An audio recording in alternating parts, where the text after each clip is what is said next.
Saudara-saudaraku yang dikasihi Tuhan Yesus Kristus, terima kasih kepada Tuhan yang kembali mempertemukan kita di dalam ibadah pagi yang kita masuki pada hari ini sebelum memulai aktivitas kita di hari Rabu 12 Mei 2021. Sebelum kita memasuki ibadah kita, marilah kita bersaat teduh untuk sejenak.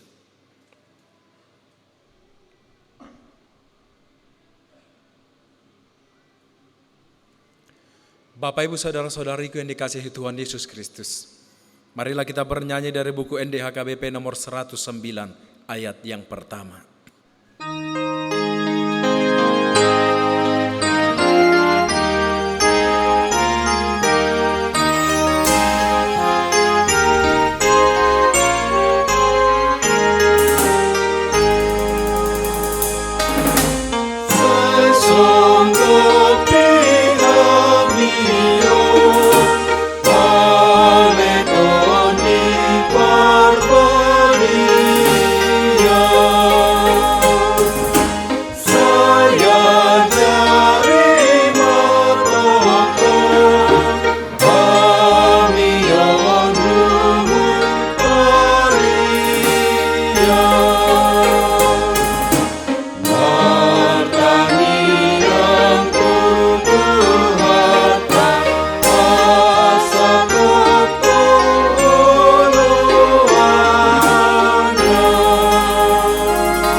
Damai sejahtera Allah yang melampaui segala akal, itulah kiranya yang memelihara hati dan pikiran saudara-saudari sekalian di dalam Kristus Yesus Tuhan kita.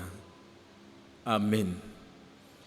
Bapak, Ibu, Saudara-saudariku yang dikasihi Tuhan Yesus Kristus, nas renungan kita di dalam firman Tuhan pada pagi hari ini terambil dari kitab Amsal pasal 15 ayat 8b. Amsal pasal 15 ayat 8b, demikian dikatakan di sana. Tetapi doa orang jujur dikenannya. Tetapi doa orang jujur dikenannya. Bapak, Ibu, Saudara-saudariku yang dikasihi Tuhan Yesus Kristus, di sini kita melihat orang jujur dan orang fasik dipertentangkan satu sama lainnya. Ruang lingkup perbandingan dan penjelasan ini ditempatkan dalam pandangan kegiatan keagamaan mereka. Jadi fokus kebijaksanaan yang Tuhan ingin berikan kepada kita di dalam nas ini adalah berhubungan dengan bagaimana kita mendekati Tuhan.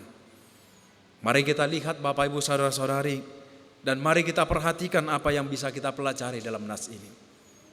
Adapun beberapa hal yang perlu kita lihat untuk memahami hikmat di dalam mendekati Tuhan. Yang pertama sekali adalah kita melihat dari sudut pandang kejahatan. Bapak, Ibu, Saudara-saudari yang dikasihi Tuhan Yesus Kristus, sekarang perlu kita ketahui bahwa manusia hancur karena dosa. Ketika kita mendekati Tuhan untuk diselamatkan, salah satu hal yang harus kita ketahui adalah bahwa kita ini adalah jahat. Kita telah berdosa melawan Tuhan, dan bukan hanya kesalahan kecil yang membuat kita bersalah.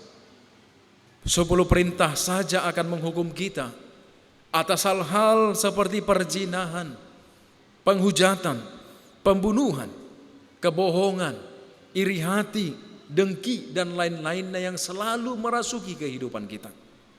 Itulah mengapa kita membutuhkan juru selamat. Tetapi orang jahat yang dimaksudkan di dalam nas atau perikop ini adalah orang jahat yang tidak berniat untuk berbalik dari jalan kejahatannya. Saudara-saudariku, persembahannya adalah kekejian bagi Tuhan karena dipersembahkan tanpa pertobatan dan tanpa keinginan untuk berubah. Hal itu dibungkus dalam suatu bentuk agama dan sesuatu untuk menenangkan Tuhan, bermaksud agar Tuhan puas dengan agamanya. Saudara-saudariku, Tuhan menganggap kewajiban agama seperti ini yang tanpa pertobatan yang sejati sebagai satu kekejian. Itulah sebabnya apa yang dipaparkan di dalam hal ini kepada kita, yang menunjukkan di dalam kehidupan kita. Ketika kita seolah menjadi begitu religius, kita merasa bahwa kegiatan keagamaan kita yang dilakukan tanpa hati dan tanpa pertobatan dari apapun sudah cukup untuk menenangkan murka Tuhan. Namun justru hal seperti ini yang membuat Tuhan marah. Dia melihat hal-hal seperti itu sebagai kekejian mutlak di hadapannya. Bapak, Ibu, saudara-saudariku, seperti yang Tuhan ajarkan kepada Samuel, kita tidak boleh melihat penampilan luar dari segala sesuatu.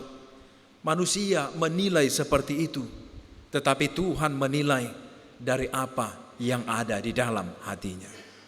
Hal yang kedua, Bapak, Ibu, saudara-saudari, yang dilihat sebagai pandangan atau sudut pandang kita melihat dari sudut pandang kejujuran. Di dalam sisi ini ada seseorang yang menyampaikan doanya kepada Tuhan melalui kebenaran dan kejujuran. Tuhan Allah sangat senang dengan doa-doa yang seperti itu. Namun pertanyaannya bagi kita adalah, apakah doa orang benar itu? Dalam Injil yang disampaikan oleh Yesus menyampaikan kisah tentang seorang Farisi dan pemungut cukai. Orang Farisi adalah roh dari bagian dua orang doa orang jahat. Dia berdiri di hadapan Tuhan untuk berdoa bagi dirinya sendiri. Sebenarnya dia berdoa kepada Tuhannya sebagai orang yang benar-benar jahat, yang hanya memikirkan dirinya sendiri dan mencintai dirinya sendiri. Dia adalah Tuhannya sendiri. Saat dia berdoa pada dirinya dan untuk dirinya, dia menyebutkan semua hal besar yang telah dia lakukan dan hal-hal keagamaan yang telah dia kerjakan. Dia tersesat dan doanya adalah kekejian bagi Tuhan. Saudara-saudariku, pemungut cukai yang disampaikan oleh Yesus memiliki doa yang jauh berbeda. Dia memiliki doa orang yang benar dan jujur. Dia membungkuk di hadapan Tuhan, bahkan tidak ingin mengangkat kepalanya. Saat dia mencoba merumuskan kata-kata, dia hanya bisa melakukan saat dia memukul dadanya sendiri. Dia berseru agar Tuhan mengasihi dia, seorang pendosa.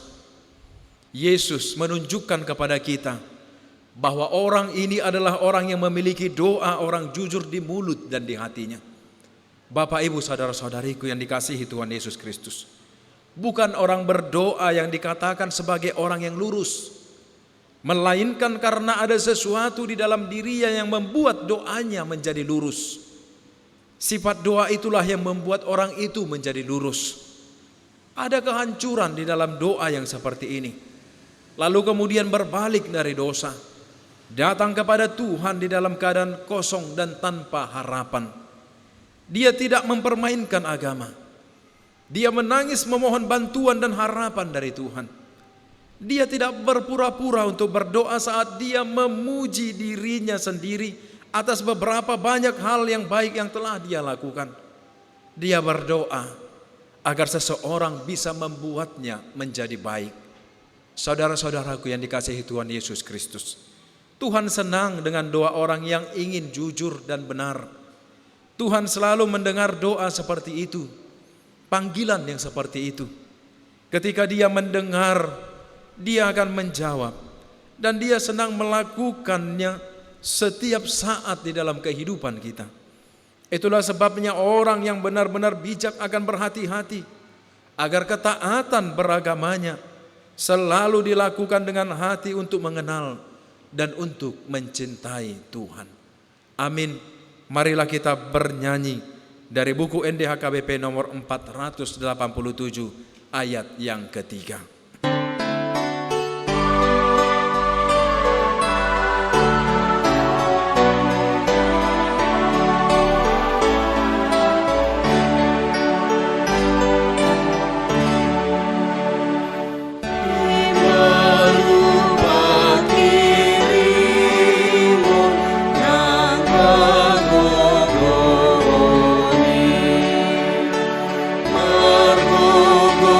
Marsa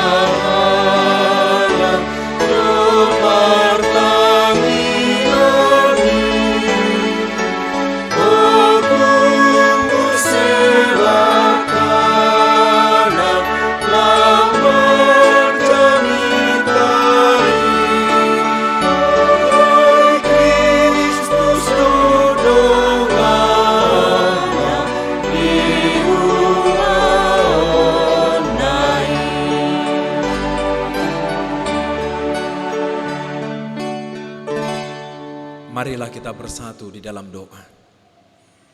Bapa kami Tuhan yang maha baik dan maha mulia, kami bersyukur memuji memuliakan nama-Mu di dalam segenap kehidupan kami. Kami berterima kasih atas segala pertolongan-Mu yang selalu melepaskan kami dari dosa, yang melingkupi kami dengan kasih karunia dan kebaikan-kebaikan melalui tangan kemuliaan-Mu. Kami berterima kasih atas penyertaan-Mu di dalam setiap kehidupan kami, baik di dalam keadaan tidur, baik dalam keadaan beraktivitas, baik di dalam suka dan duka yang kami lewati. Karunia-Mu selalu tersedia bagi kami, umat-Mu yang tak berdaya ini. Kami datang ke hadirat-Mu pada pagi hari ini Tuhan, untuk menyerahkan segala hidup kami ke dalam tangan-Mu. Terlebih ketika kami mengakui bahwa kami adalah orang yang berdosa dan penuh dengan kelemahan dan penuh dengan segala kesalahan. Kami tidak berdaya melawan segala godaan yang lahir dan datang dari dunia ini, yang merusak dan memporak-porandakan kehidupan kami. Namun satu hal yang kami ketahui, bahwa karunia-Mu dan anugerah-Mu selalu membaharui kami menjadi baru dan menjadi berkenan di hadapan-Mu, untuk memperoleh kehidupan dan kasih setia yang daripada kasih sayang-Mu kepada kami, pribadi lepas pribadi. Dan oleh firman-Mu yang telah Kau beritakan bagi kami hari ini, mengajarkan kami selalu berdoa kepadamu di dalam dasar kejujuran dan kebenaran yang lahir dari hati kami, yang Engkau lihat dan Engkau saksikan melalui keterbukaan hidup kami, yang tak bisa bersembunyi dari hadapan-Mu. Layakkanlah Tuhan doa kami, harapan dan kejujuran yang kami persembahkan ke hadapan-Mu, terlebih pada pagi hari ini, agar Engkau yang melindungi kami dalam apapun yang kami lakukan, dan kemanapun kami akan melangkah, dan dimanapun kami sedang berada. Kami percaya kasih Tuhan dan anugerah Tuhan akan selalu menaungi kami dalam setiap hari-hari dan waktu yang kami jalani. Terima kasih Allah, ketika kami akan memulai aktivitas kami dalam satu hari ini, Roh Kudus-Mu lah kiranya yang selalu menjagai kami dan mengiringi dalam setiap langkah kami. Ampunkanlah kami ya Allah dari segala dosa dan pelanggaran kami, karena anak-Mu, Tuhan Yesus Kristus Tuhan kami. Amin. Anugerah dari Tuhan kita Yesus Kristus, kasih setia dari Allah Bapa, dan persekutuan Roh Kudus kiranya memberkati kamu sekalian hari ini dan sampai selama-lamanya. Amin. Shalom, selamat melanjutkan aktivitas untuk kita semua. Tuhan memberkati.